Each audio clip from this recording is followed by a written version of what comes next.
Starting a business, losing weight, trying to be more productive, maybe learning to go back to school again, whatever it may be, all of these aspirations that we have are very difficult to achieve without specific goals.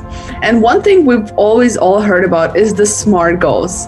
And we're here to just debunk the fact that they may or may not be useful. So when it comes to SMART goals, so of course, many of us know what it is, but in case you need a refresher, it's specific, measurable, attainable, realistic, and time-bound.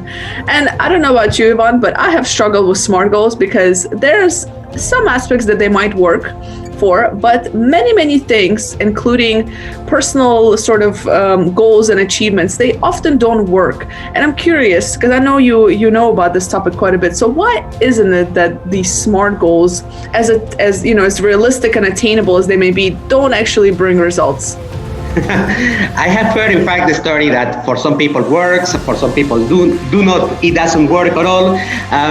Now, the challenge that we have with the SMART goals is like we are focused on that number, on that outcome that we have back there.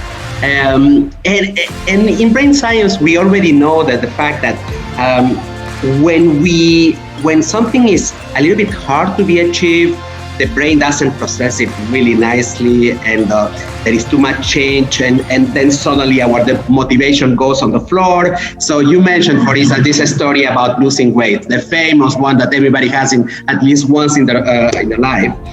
So let's imagine that we have the goal of losing 5 kilos within 2 months.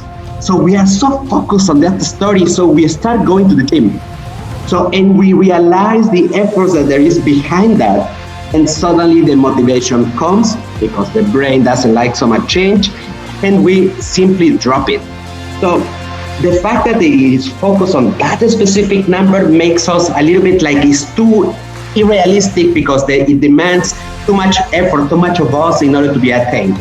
So there is some alternatives. So I was looking at some specifics in terms of methods that we could use that considers the fact that it's not about the number that we want to attain, but more about how are we going to be attaining that number. So there is a methodology, in fact, that is used in tech startups. In fact, it started with Google. It's called OKR, Objectives and Key Results. So the funny thing about objectives and key results is that the objective would be something completely inspirational. It's not a number or anything. It's something that really motivates us. It's like, instead of saying, I want to lose 5 kilos in 2 months, we say, I want to look awesome in 2 months or in 3 months whatsoever. So I want to look awesome. The key result would be the outcome. Let's say that it would be the losing 5 kilos. That could be one of the measures that you have for that objective. But behind that, there is a couple of things that are called initiatives, like small mini experiments that you do that are going to contribute to you losing that weight. It is not about going to the gym. It would be like actions that you think that are going to contribute to your main objective, which is look awesome. So let's say that you decide to eat less of rice or less of bread or whatsoever. That's one initiative. The other initiative is at least walk during 20 minutes every day. You will have a bunch of initiatives. The cool thing about the process of OKR is that you are constantly reviewing these initiatives. So every 2 weeks, for instance, you would say, this initiative, is this contributing my objective, looking awesome? Yes or no? If it is not, kick it out.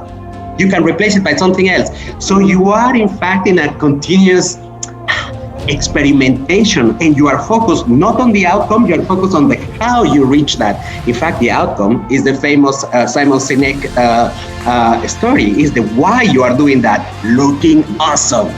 Now, I don't know what you think, Elena, but in a world where there is a lot of uncertainty about our life, our jobs, about our business, so why don't we try something that would be a little bit more agile, something that is continuously pushing us to be creative, to invent new initiatives.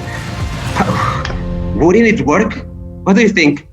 Yeah, I think what you described is definitely relevant, and I think whoever's listening to this, and if you've applied the SMART goals and you're like, why isn't it working? This is why, because it's not sustainable a lot of times, right? And it's our minds just don't work this way. And I think if anything, what we can take away from this is that just give this a try, experiment, try something alternative. It just might do the magic. It might work, right? Right.